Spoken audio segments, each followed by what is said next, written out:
La úlcera corneal poscáusica persistente es una lesión del epitelio corneal que no cicatriza adecuadamente tras una quemadura química debido al daño en las células madres y el tejido corneal. Se manifiesta con dolor, fotofobia, visión borrosa y riesgo de perforación. Su manejo busca controlar la inflamación y estimular la regeneración epitelial mediante colirios antibióticos, sueros autólogos o insulina tópica. En casos severos puede requerir injerto de membrana amniótica o trasplante de córnea, como ocurrió en el caso que se va a mencionar. A continuación, veremos cómo todas estas manifestaciones clínicas la presentó el paciente y qué hizo el doctor para ayudarlo. Muy buenas a todos. El día de hoy daremos inicio al simposio de medicina ocular con el caso de una úlcera corneal poscáusica persistente. A continuación, me encuentro con el doctor José David Ortiz, la doctora Laura Cabas, la doctora María Cerchar, la doctora Paula Mercado y mi persona, Liz Vergara. A continuación, veremos la presentación del caso. Paciente masculino de 41 años, no diabético, que sufre una lesión ocular grave por contacto del contenido de una batería de automóvil. Esto provocó en su ojo una úlcera corneal cáusica persistente. A pesar de haber tenido múltiples tratamientos convencionales, incluyendo los antibióticos tópicos, los corticoides, suero autólogo, membrana amniótica, cirugía de entropión, queratonoplastia penetrante y otros procedimientos, la úlcera epitelial corneal no logró cicatrizar durante más de 2 años. Nuestro paciente presenta complicaciones como hiperemia mixta, perforación corneal, con prolapso del iris, entropión palpebral y múltiples intervenciones quirúrgicas sin éxito. A continuación, los dejo con el doctor José, quien nos dirá los conceptos de esta vía según diferentes autores. Doctor José. Bueno, tenemos conceptos de la vía oftálmica de diferentes autores importantes como lo son Goodman y Hillman, que fue en el año 2022, Mildred Guarnizo Tull en el año 2017 y Lorenzo Velázquez en el año 2018.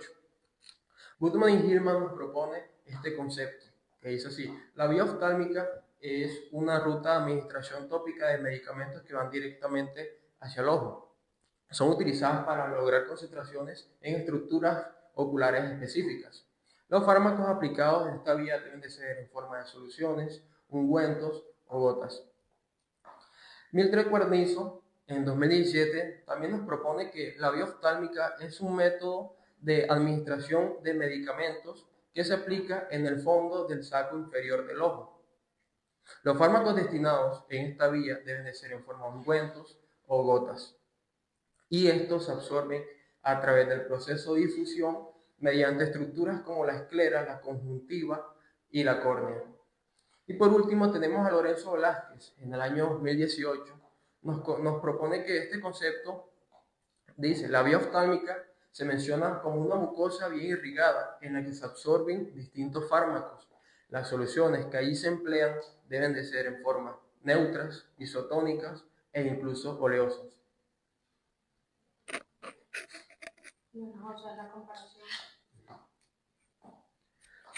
En estos autores encontramos algunas diferencias y similitudes en cuanto a sus conceptos. Tenemos algunas diferencias como por ejemplo Goodman y Hillman se centró más que todo en las formas farmacéuticas y en el propósito terapéutico de la vía oftálmica. Tenemos a Guarnizo, que se enfocó más que todo en lo anatómico, en donde se aplicaban las soluciones, las gotas, que es en el fondo del saco inferior del ojo. Encontramos también a Velázquez, quien nos habla más sobre la fisiología de la mucosa, que nos dice que es bien irrigada. Aparte de eso nos da en cómo se aplican estas gotas, mediante qué soluciones, por ejemplo, que deben de ser soluciones isotónicas, neutras e incluso oleosas.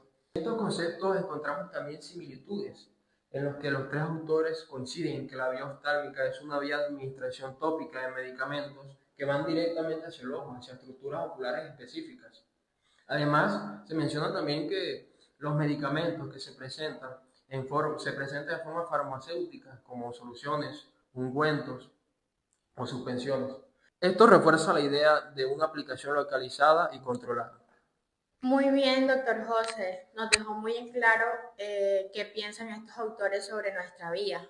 A continuación, tenemos también los propósitos de esta vía, porque además de conocer algunos autores que han mostrado su interés para cómo es la anatomía, la fisiología, entre otras de esta vía, también podemos resaltar los propósitos de esta. Y creo que la mejor persona para hablarnos de esto es la doctora María Cerchar. Adelante, doctora. Listo. Los propósitos de la vía oftálmica se resumen en reducir la congestión de la conjuntiva. Esto principalmente se basa en hacer una dilatación de los vasos sanguíneos para que así se vea más sencillo y aliviar síntomas como son la irritabilidad y el enrojecimiento. Tenemos también tratar infecciones tanto bacterianas, víricas, parasitarias y micóticas, que esto es con el fin de hacer una reducción de los antimicrobianos que se estancan en el ojo. Tratar procesos dolorosos o inflamatorios. Para esto se emplea la vía oftálmica en reducir síntomas como la inflamación y dolores locales de los ojos. Luego tenemos tratar otras patologías oculares de origen no infeccioso, que para esto se utiliza la vía oftálmica en estructuras específicas o en funciones específicas de esta. En el caso clínico, la vía oftálmica se empleó con el propósito de esta última, tratar patologías de origen no infeccioso, como es la úlcera corneal poscáustica persistente. En este caso, la lesión tuvo una resistencia a tratamientos farmacológicos y quirúrgicos, lo que hizo que se requiriera el uso de insulina tópica. Esto buscaba estimular la regeneración epitelial y también reducir inflamación. Esto hizo que se logre una acción local eficaz que favoreció la recuperación visual. Listo, doctora, creo que nos quedó muy en claro cuáles son estos propósitos. Pero también sabes un poco sobre las indicaciones de esta vía o solamente te has enfocado en los propósitos de esta misma. No, las indicaciones también son bastante breves, que se mencionan 6. Tenemos eliminar las secreciones oculares y limpiar el ojo en caso de conjuntivitis o infecciones similares. Esto con el fin de lo que mencioné anteriormente, eliminar los microbios que existen en esta gracias a las infecciones relacionadas a esto. También tenemos una acción anestésica, que esta se utiliza con el fin de, en los momentos de procedimientos de diagnóstico o procedimientos quirúrgicos, para que el paciente no sienta dolor. Tenemos como tercero una acción antiséptica, que esta se utiliza en situaciones postquirúrgicas y también se utiliza en casos de infecciones activas. Esto va más que todo ligado a evitar la proliferación de estos antimicrobianos, pues si el paciente presenta algún tipo de infección. Luego tenemos inducir a la midriasis y a la miosis, que esto es más que todo la dilatación o la contracción de la pupila. Esto también se utiliza en los momentos de hacer exámenes a los pacientes, pues esto facilita mucho en los momentos de pasar a cirugía, pues esto ayuda mucho a tratar al paciente.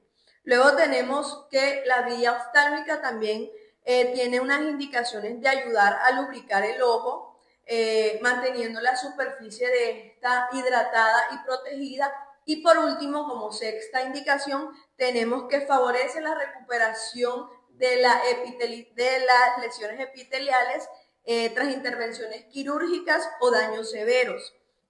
Estas dos van como de la mano, ya que en el caso clínico específicamente se presentan estas dos últimas, donde como el paciente está siendo sometido a múltiples cirugías, a múltiples también tratamientos, pues la administración tópica de insulina ayuda a que esa resequedad que presenta el paciente, a esa córnea expuesta y altamente vulnerable, pues permite que la insulina estimule la proliferación celular y favorecer la epitelización de esta misma. Listo, doctora. Precisamente le iba a preguntar la relación que hay entre estas indicaciones y la historia clínica de nuestro paciente. Entonces, por lo que nos ha dejado en claro, alguna de estas indicaciones para la vía oftálmica no fue realizada correctamente en nuestro paciente. No, el doctor de este caso en específico sí realizó las indicaciones pertinentes, ya que, como lo mencioné anteriormente, utilizó estas dos últimas. Utilizó la insulina tópica como medio de mantener la superficie ocular hidratada y protegida, que es una de las indicaciones que mencioné, y también ayudó a la regeneración de epitelización tras daños severos, como era lo que presentaba el paciente, esta úlcera corneal. Muchas gracias por su intervención, doctora.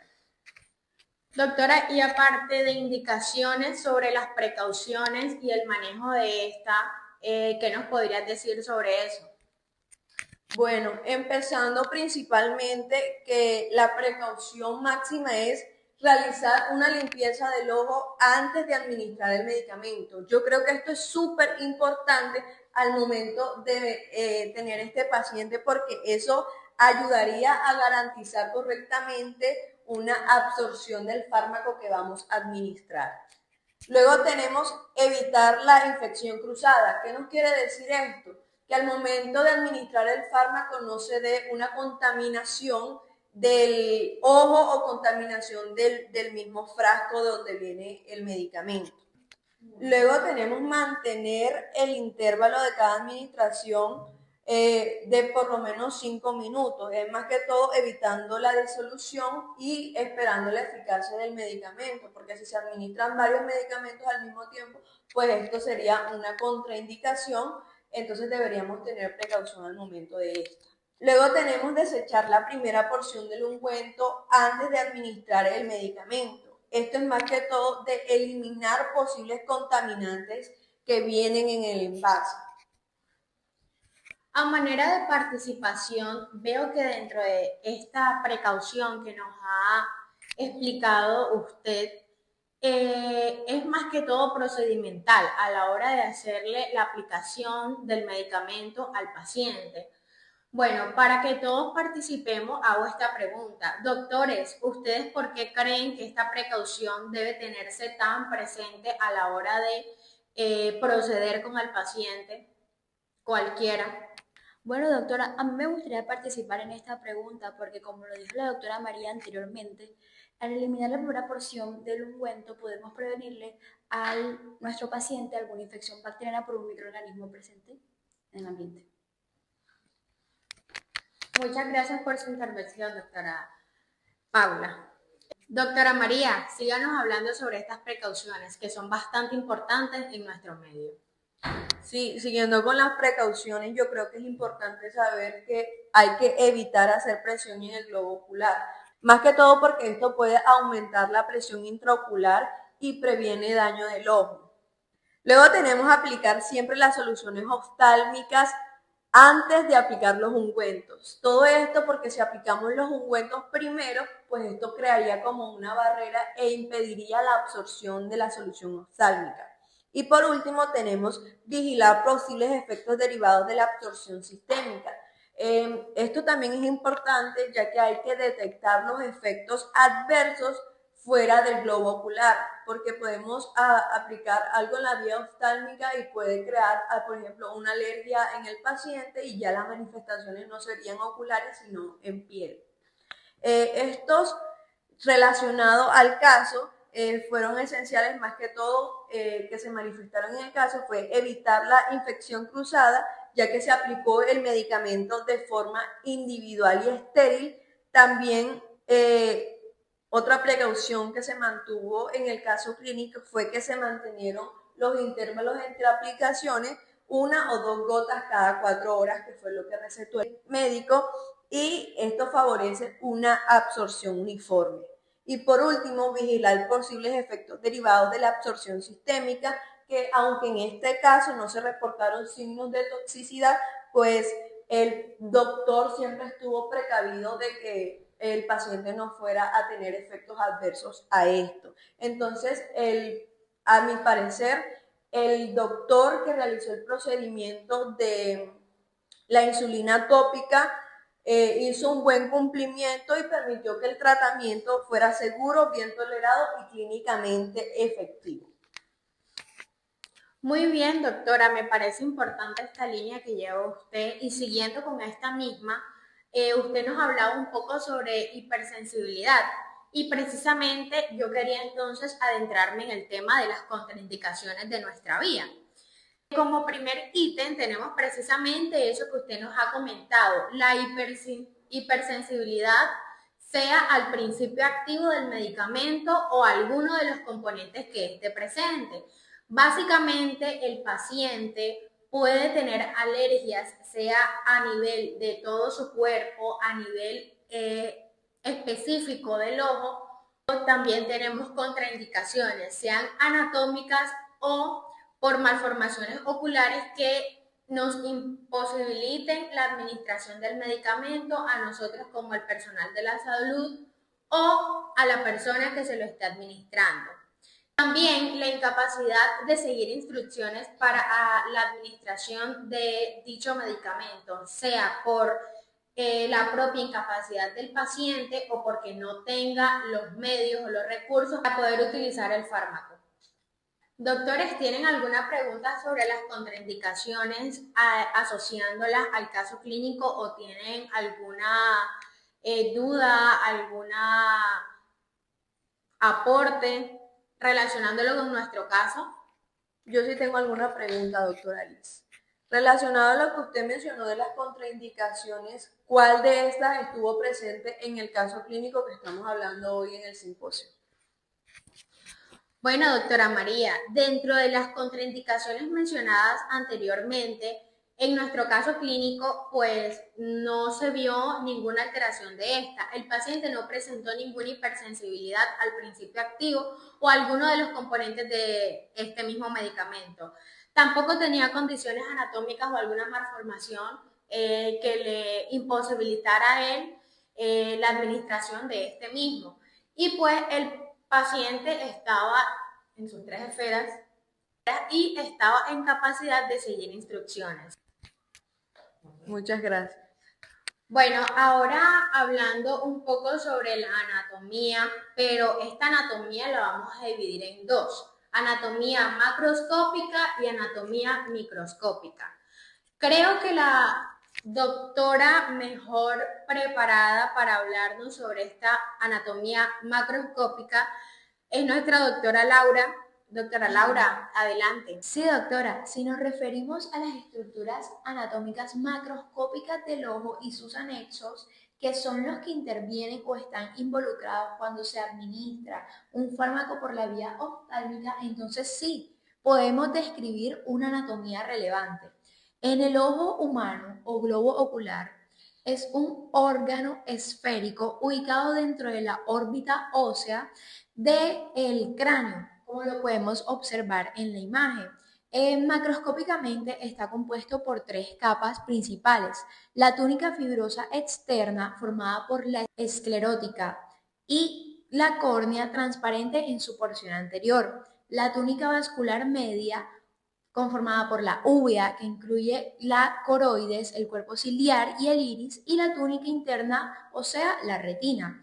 La parte visible del ojo desde el exterior, que incluye la córnea transparente y avascular, el iris con la pupila en su centro y la esclerótica, la cual es la parte blanca del ojo. Además del globo ocular, los anexos oculares son estructuras macroscópicas esenciales en la vía oftálmica. Estos incluyen los párpados, que protegen el ojo y ayudan a distribuir las lágrimas, las glándulas lagrimales, ubicadas en la parte superolateral de la órbita, responsables de la producción de la capa acuosa de la película lagrimal, y el aparato lagrimal formado por los puntos lagrimales, los canalículos, el saco lagrimal y el conducto nasolagrimal, que drena las lágrimas desde el ojo hacia la cavidad nasal. En nuestro paciente, el accidente cáustico probablemente afectó también los párpados, lo que alteró la película lagrimal y la protección del epitelio corneal, favoreciendo la ulceración.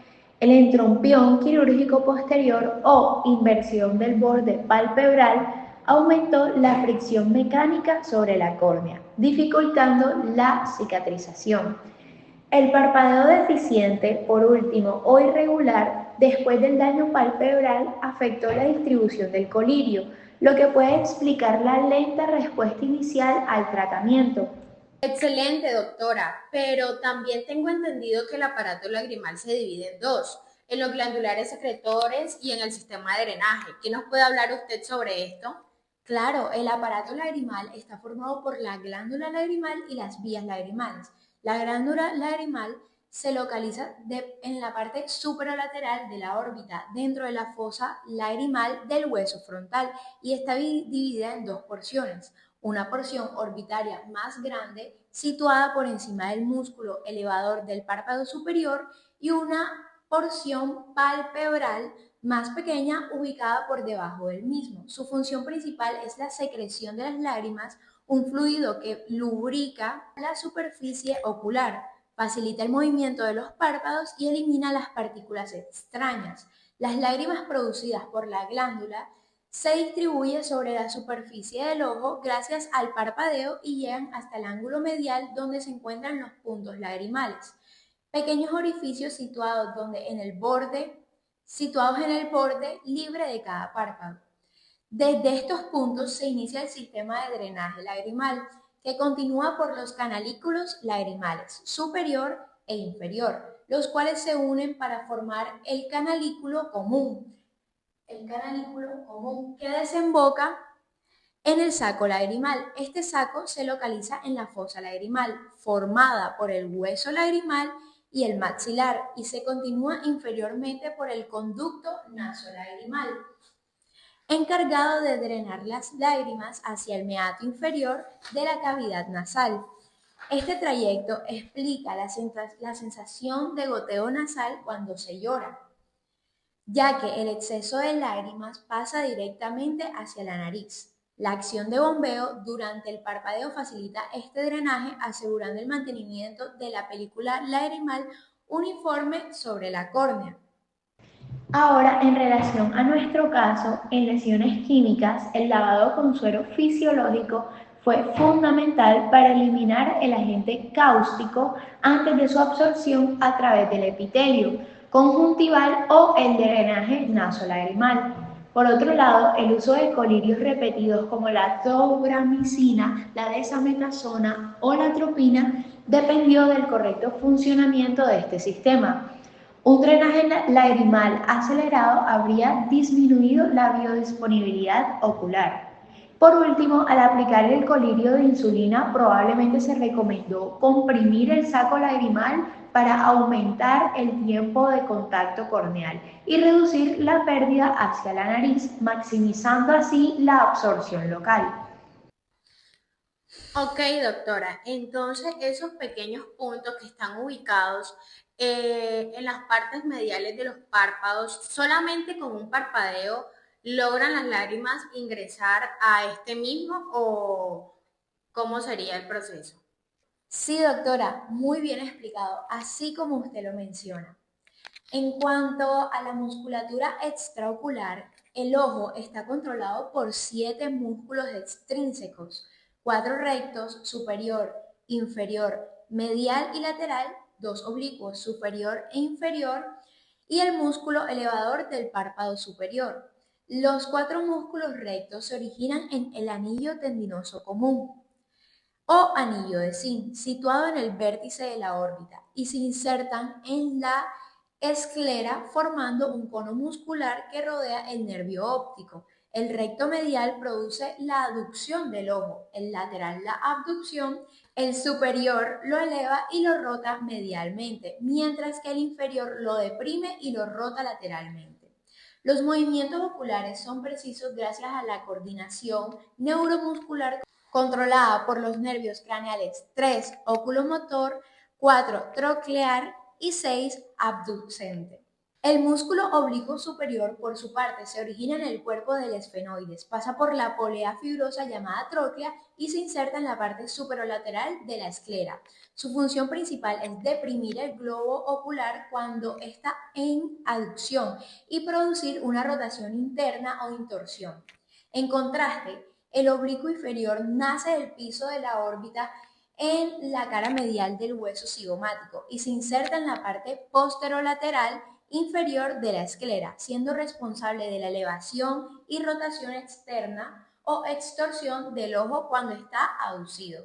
Finalmente, el músculo elevador del párpado superior se origina en el ala menor del esfenoides y se inserta en la placa tarsal del párpado, encargándose de mantener el ojo abierto, su porción lista, conocida como músculo tarsal superior o de Müller. Recibe la inervación simpática y contribuye a la elevación del párpado. En nuestro paciente, aunque los músculos extraoculares no fueron directamente afectados, el dolor ocular intenso tras la lesión química pudo limitar los movimientos oculares, induciendo espasmos palpebrales. Excelente, doctora. Ahora creo que para la explicación de los segmentos del ojo, creo que lo mejor que debemos hacer es dividirlo en dos, en el segmento anterior y el segmento posterior. ¿Qué nos podría decir sobre ambos segmentos? Muy bien, doctora. Así como usted lo dice, el interior del globo ocular se divide anatómicamente en dos segmentos, el segmento anterior y el segmento posterior, separados por el cristalino. El segmento anterior comprende la córnea, el iris, la pupila, el cuerpo ciliar y las cámaras anterior y posterior, que están llenas de humor acuoso. La córnea es una estructura transparente y avascular que constituye el principal medio refringente del ojo. Detrás de ella se encuentra la cámara anterior, limitada posteriormente por el iris. Este último es una lámina circular pigmentada que regula la cantidad de luz que entra al ojo a través de la pupila, cuyo tamaño varía gracias a los músculos esfínter y dilatado del iris.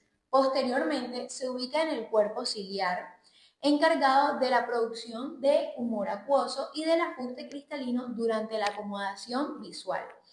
El segmento posterior del ojo se extiende desde la cara posterior del cristalino hasta la retina, incluyendo el humor vítreo, la retina, la coroides y la esclera. El humor vítreo es una sustancia gelatinosa que mantiene la forma del globo ocular y proporciona soporte interno a la retina. La retina, por su parte, constituye la capa nerviosa interna del ojo y contiene los fotorreceptores encargados de transformar los estímulos luminosos en señales eléctricas.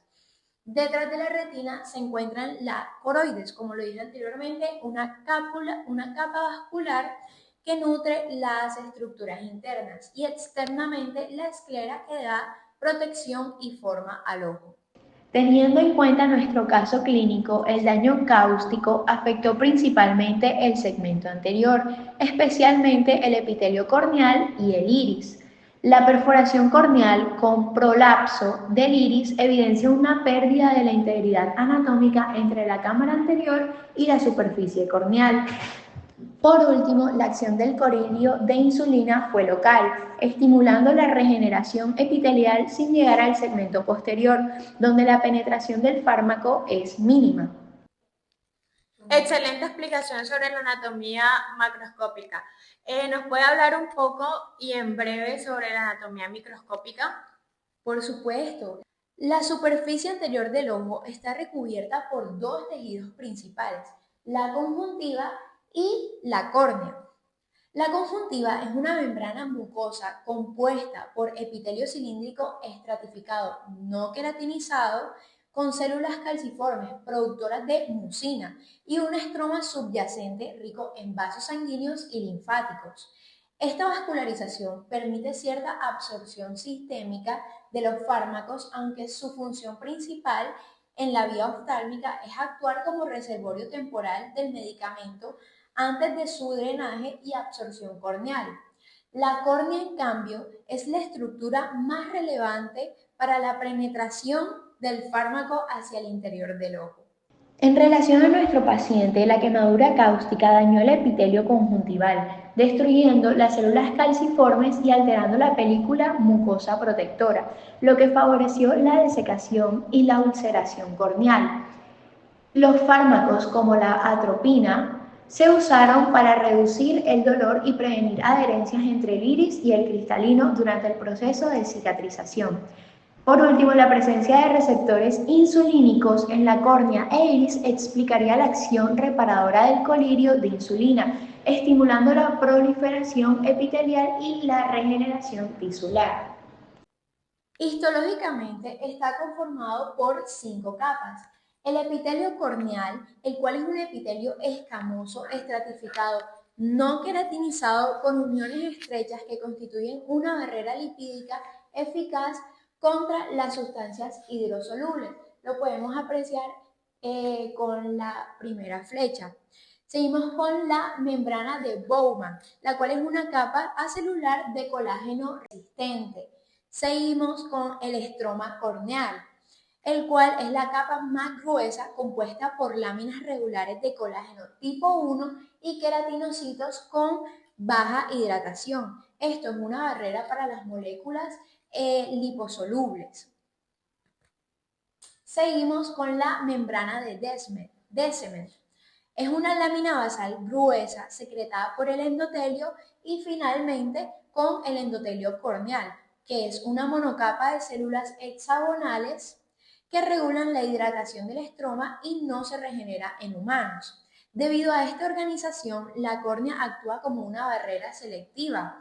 Los fármacos deben poseer un equilibrio adecuado entre la liposolubilidad para atravesar el epitelio y una hidrosolubilidad para difundirse en el estroma. Esta dualidad limita la biodisponibilidad de muchos medicamentos oftálmicos. Además que los párpados tienen una anatomía microscópica relevante. Su cara interna está recubierta por el epitelio conjuntival, mientras que la piel externa es epidermis queratinizada. Las glándulas del meibomio, sebáceas modificadas, en los párpados secretan la capa lipídica de la película lagrimal y su obstrucción puede alterar la distribución del fármaco. Por otro lado, el epitelio del saco lagrimal y del conjunto nasolagrimal también pueden absorber fármacos, contribuyendo al efecto sistémico no deseado. En nuestro paciente, el uso de insulina tópica favoreció la proliferación y migración del epitelio corneal, acelerando la repitelización y cerrando la úlcera. El endotelio corneal, que no se regenera, pudo mantenerse funcional, lo cual permitió el éxito final de la queratoplastia. Histológicamente, la regeneración epitelial promovida por la insulina se asocia a la activación de las vías de señalización de factores de crecimiento como el IGF-1 que estimulan la síntesis de proteínas de matriz y la adhesión celular. El resultado final, la recuperación completa del epitelio sin toxicidad, el cual demuestran que la barrera corneal se restableció tanto anatómica como funcionalmente. Muchas gracias por su intervención, doctora. A continuación, tenemos a la doctora Paula hablándonos sobre la irrigación de nuestra vía. Bueno, ahora les voy a hablar un poco acerca de lo que es la irrigación de la vía oftálmica. La arteria carótida interna va a dar paso a lo que es la arteria oftálmica. De ahí, esta estructura va a originar unas ramas importantes. Primero tenemos la arteria ciliar anterior que va a irrigar la conjuntiva, la esclerótica y los cuerpos ciliares. Seguido de esto tenemos una arteria palpebral que va a formar unos arcos vasculares, lo que va a generar que se llegue o se suministre sangre a lo que es la piel, los músculos y la conjuntiva tarsal. Después tenemos una arteria central de la retina que principalmente lo que va a hacer es irrigar la retina. Listo, doctora, nos quedó muy en claro cómo es la irrigación de esta vía. Pero ahora, ¿qué nos puedes decir sobre el drenaje venoso de esta misma? Porque tengo entendido que es uno de los más importantes a la hora de hablar sobre la anatomía de este mismo. Hablando sobre el drenaje venoso, todo se va a realizar a través de la vena oftálmica superiores e inferiores, que van a drenar la sangre de la órbita, de los párpados y la conjuntiva. ¿Qué sucede? Pasa que la vena central de la retina y las venas vorticosas se van a fusionar y se van a unir y nos van a dar paso a una vena oftálmica superior, como dije anteriormente, y una inferior, y que van a desembocar en el seno cavernoso. Muy bien, doctora Paula. Y ya la doctora Laura intervino hablándonos un poco sobre la histología pues macroscópica, pero ahora usted, ¿qué nos puede decir sobre la histología de esta irrigación y de este drenaje? Bueno, histológicamente hablando, tenemos que las arterias tienen una túnica íntima, media y adventicia, pero la túnica íntima presenta células endoteliales. En las arterias, la túnica media va a ser la más gruesa y la túnica adventicia va a ser la más externa, compuesta de tejido conectivo. En las venas también se van a presentar estas tres túnicas, íntima, media y adventicia. Sin embargo, tenemos la diferencia de que la túnica media en las venas va a ser mucho más delgada, lo que nos va a permitir identificar cuál es una arteria, cuál es una vena. Muy bien, doctora, quedó muy clara la información. Y en cuanto a la absorción, ¿qué nos podrías explicar sobre ella? Sobre la absorción de la vía oftálmica tenemos que decir primero que es compleja y es limitada porque se caracteriza por tener una baja biodisponibilidad. Se estima que solamente el 1 o el 5% de este fármaco va a llegar al punto. Y esto se debe porque hay barreras tanto anatómicas como fisiológicas. Entonces, a la hora de que el colirio entre o sea administrado, puede ir a dos vías. La primera es la vía corneal. Esto es importante porque esta va a alcanzar estructuras intraoculares anteriores como lo es el humor acuoso, el iris y los cuerpos ciliares. Y esta estructura formada de epitelio lipídico, un estroma hidrofílico y un endotelio de uniones estrechas, lo que hace es que necesita un equilibrio adecuado para la liposolubilidad y la hidrosolubilidad para que este fármaco pueda ascender o pueda trascender. Y seguido tenemos una vía conjuntival esclerada. Esta absorción mediante la conjuntiva y la esclerótica, que son tejidos permeables y vascularizados. ¿Qué sucede? Esta ruta contribuye a la llegada del fármaco al humor vítreo o a la uvea posterior. También favorece una absorción sistémica, ya que los capilares conjuntivales y los vasos de la episclera drenan rápidamente el fármaco hacia la circulación. Por otro lado, tenemos que una gran parte del volumen instilado se va a perder en el drenaje nasal, como dijo la doctora Laura anteriormente, porque el medicamento va a fluir hacia la cavidad nasal, donde la mucosa altamente vascularizada lo que hace es que absorbe y genera efectos sistémicos no deseados. Relacionando los temas con el caso clínico, podemos decir que la insulina tópica utilizada en forma de colirio en el tratamiento de úlceras corneales se absorbe directamente a través del epitelio corneal dañado, aprovechando la presencia de receptores de insulina en la córnea que estimulan la regeneración celular. Esta vía de administración permite una acción localizada sin efectos sistémicos significativos. La irrigación arterial del ojo proviene principalmente de la arteria oftálmica, que ramifica en arterias ciliares y arteria central de la retina, mientras que el drenaje venoso se realiza mediante las venas vorticosas y la vena central de la retina, que desembocan en las venas oftálmicas y finalmente en el seno cavernoso. Este sistema vascular ocular facilita la distribución local del fármaco y contribuye a su eficacia terapéutica sin comprometer la circulación general. Muy bien, doctora, muchas gracias por su intervención. Ya que todos han intervenido, pues a mí me gustaría hablar sobre los factores que influyen en la absorción de nuestra vía. encontramos tres dentro de los más importantes: las características físico-químicas, la formulación oftálmica y los factores fisiológicos del ojo. Dentro de las características físico-químicas encontramos la solubilidad lipídica, que esta es la que le va a permitir al medicamento atravesar el epitelio corneal, que es el presente en el ojo, mientras que la hidrosolubilidad lo que va a hacer es facilitarle el paso por el estroma. Entonces, la solubilidad lipídica sería el paso por el epitelio corneal y la hidrosolubilidad sería el paso por el estroma. Dentro de los factores está la formulación oftálmica. Esta lo que va a hacer es que el volumen sea instalado y normalmente suele exceder la capacidad del ojo. ¿Esto que provoca o esto que le lleva al paciente? Una pérdida del rebosamiento como tal de este mismo. Las formulaciones viscosas aumentan el tiempo del contacto y de la absorción del medicamento en el ojo. Hablando sobre los factores fisiológicos de este mismo, la película lagrimal lo que va a hacer es que se va a renovar rápidamente.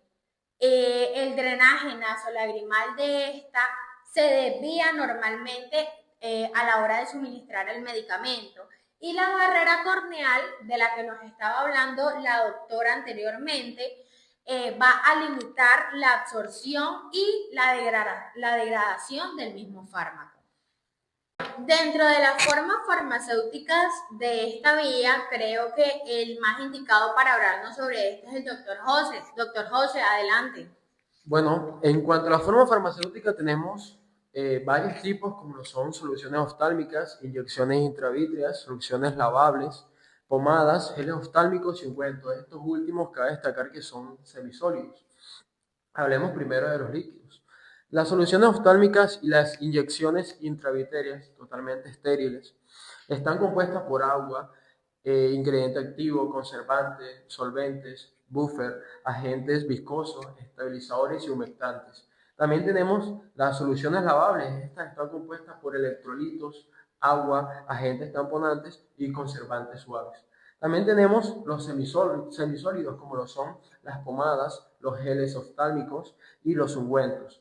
Estos están compuestos por el principio activo, la base del vehículo, como la celulosa o la glicerina. También tenemos conservantes, excipientes, como los emolientes. También tenemos los agentes elificantes y los agentes lubricantes, como la parafina líquida. Y por último tenemos el ungüento, que está compuesto por excipientes, vaselina y parafina. Todas estas formas farmacéuticas cabe aclarar que es de local y sistémica, y la que se manifestó en el caso clínico fue una solución oftálmica que fue insulina tópica. Bueno, le damos fin a este simposio. Muchas gracias por la atención prestada. No sé si algunos de nuestros doctores tengan algún agradecimiento o alguna intervención que vean necesaria. Sí, claro, hay que agradecer mucho a las personas que están viendo este video, ya que gracias a ellos pues realizamos este simposio para que ustedes también estuvieran informados sobre qué es la vía oftálmica, así como lo estamos nosotros. Cabe aclarar también que la administración de fármaco es un procedimiento que se realiza y lo podrán ver a continuación. Administración de soluciones oftálmicas. Para comenzar el procedimiento necesitarás las gotas o soluciones oftálmicas que el profesional de la salud te recetó a tu cuidado. Las soluciones oftálmicas son un medicamento delgado y líquido en un gotero.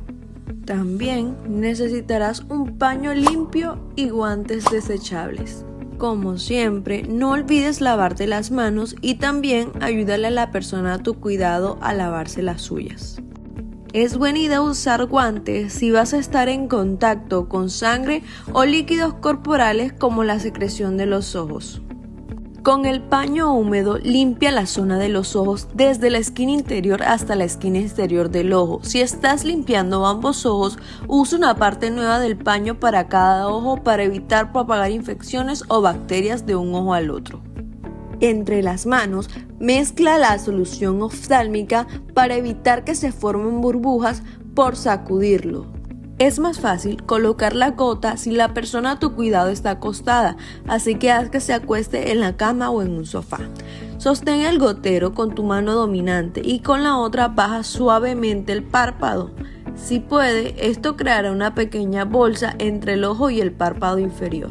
Aprieta suavemente la botella para liberar la cantidad indicada de gotas en la bolsa, asegurándote de no tocar los ojos con el gotero. Y suelta el párpado inferior. Después que pestañee un par de veces, puedes usar un pañuelo facial para limpiar el exceso de gotas o las lágrimas. Por último, cierra el medicamento y quítate los guantes para terminar el procedimiento.